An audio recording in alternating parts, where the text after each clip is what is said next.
Rio Paraguai, região de Corumbá. Foi por essas águas que começou a invasão paraguaia em 1864.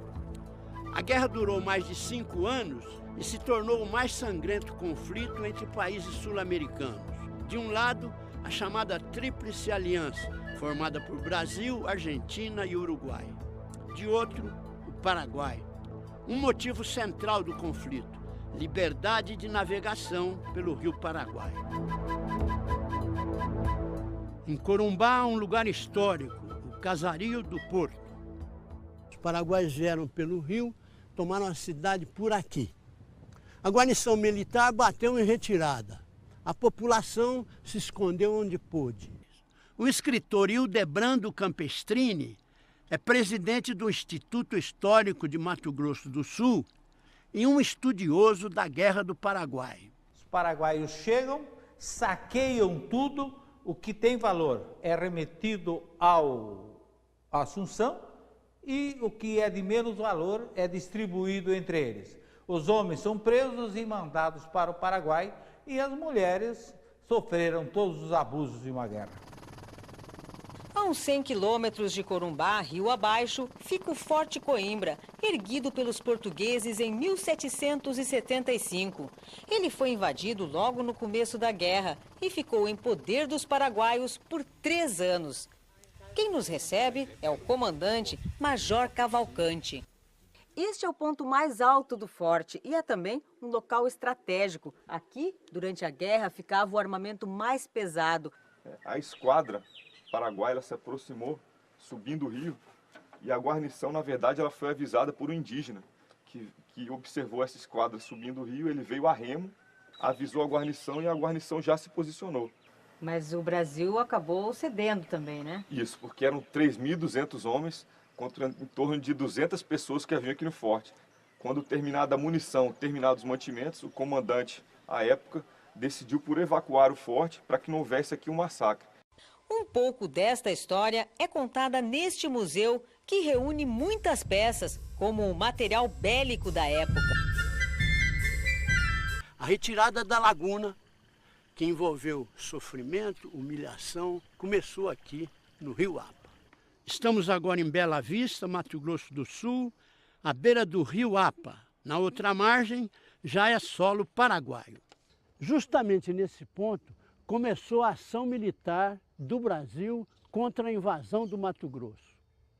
Uma coluna do Exército Brasileiro atravessou o Apa e foi atacar a laguna a uns 30 quilômetros daqui. Foi um desastre.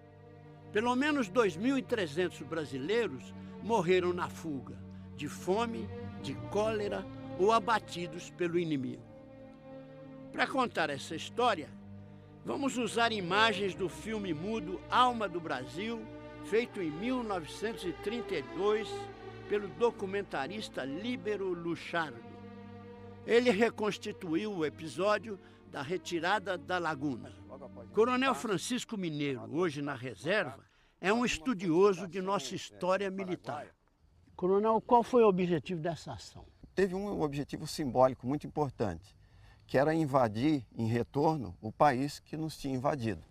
E havia também um objetivo logístico, já que eles tinham notícias que no retiro de uma fazenda aqui próximo, haveria uma grande quantidade de gado, que era o alimento consumido naquela época. A coluna chegou aqui nesse ponto de entrada para o Paraguai com 1.680 combatentes. Embora arrastasse, como era comum naquela época, cerca de 5.000 pessoas, entre familiares dos militares, negociantes, mascates, fornecedores, ferreiros e mulheres, as chamadas vivandeiras. Mulheres que acompanhavam, prestando todo tipo de serviço para os militares e sendo remuneradas por isso. Estamos agora em território paraguaio, na estradinha de terra a caminho da histórica Fazenda Laguna. Laguna quer dizer lagoa em espanhol. Essa aqui, então, é a laguna que dava o nome à invernada da laguna, onde devia estar o gado que a coluna brasileira queria capturar aqui. Por que não deu certo, professor? Não deu porque À medida que a coluna Camisão se aproximava, os paraguaios retiraram todo o gado mais para o lado de Conceição. E a tropa ficou sem alimentação. A retirada foi ficando penosa a cada passo. Aqui neste lugar, Cambaracê, deu-se um dos episódios mais tenebrosos da Guerra do Paraguai. A coluna do Exército Brasileiro que invadiu o Paraguai e foi até Laguna, teve de bater em retirada. Perseguida pelos soldados inimigos, a tropa, para andar mais depressa, abandonou aqui mais de 100 doentes e feridos, os quais, aos gritos e à vista da coluna que se afastava, foram mortos pelos paraguaios a facão. Um detalhe, entre os abandonados não havia nenhum oficial, só praças, e suspeita-se que a maioria era de negros. Daí a expressão paraguaia Cambaracê, que quer dizer lugar onde o negro chorou. O episódio, de toda forma, produziu um herói diferente na Guerra do Paraguai. Deixado para morrer em Cambaracê, um mineirinho se amoitou entre os corpos dos companheiros e conseguiu escapar.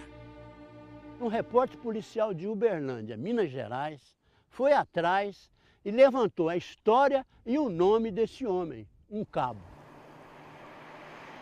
Deixamos um pouco o Rio Paraguai e seguimos até Estrela do Sul, no Triângulo Mineiro, onde nasceu e morreu o único sobrevivente de Cambaracê.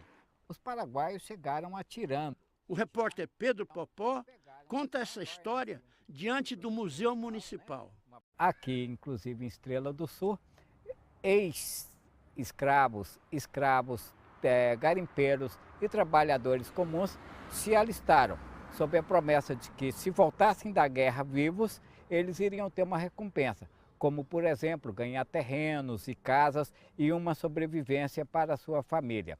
E dentro desse contexto estava Calixto Medeiros, um garimpeiro de 17 para 18 anos, que acabou participando desse episódio da retirada da Laguna. Cabo Calixto Medeiros tinha recebido um tiro na cabeça e Pedro não sabe se também estava com cólera. Só sabe que foi abandonado.